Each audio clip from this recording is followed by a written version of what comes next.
હરું કંટાળી ગયું લે હરાથી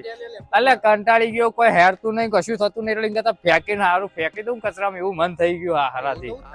એટલે નેવું હારું કોઈ હેરતું નહીં એપ્લિકેશન મારા લેપટોપ વગર ચાલતું ને નવા લાવવાનું બજેટ નહીં અને અત્યારે તો સારું એવા કોઈ લેપટોપ મળતા નહીં લઈ જાઉં તો તને તારા બજેટની અંદર સેકન્ડમાં સારી કન્ડિશનનો લેપટોપ તમને મળી રહેશે એ બી તારા ભાવમાં. સાચી વાત તે હેડ લે અત્યારે અરે મેહોણા વાસીઓ લેપટોપ ની ટેન્શન તમે સાઈડમાં મૂકી દે એકદમ સસ્તા ભાવમાં લેપટોપ લઈને હું આવી ગયો છું અને એકદમ સસ્તા અને એકદમ સારી ક્વોલિટીમાં તો એક તમારા જે કંપનીના માગશો ને લેપટોપ થી લઈને કોમ્પ્યુટર થી લઈને બધું તમને મળી જવાનું છે એકદમ સસ્તા રેટમાં ખરેખર કહી રહ્યો છું સાચી વાત છે. તો તન્વી કોમ્પ્યુટર લઈને આવી ગયું છે તમારા માટે એકદમ સસ્તા અને એકદમ સારા અને એકદમ ફ્રેશ ક્વોલિટીના લેપટોપો અને જો આગળ સર્વિસિંગ બી લેપટોપની કરે છે કોમ્પ્યુટરની કરે છે અને તો આગળ CCTV બી મળે છે. તો બસ જલ્દી જ વિઝિટ મારી લેજો શોપ ઉપર. એડ્રેસ નીચે વિડીયોના લિંક ઉપર લખેલું છે તો એકવાર ચેકઆઉટ કરી જજો ત્યાં આગળ જઈને.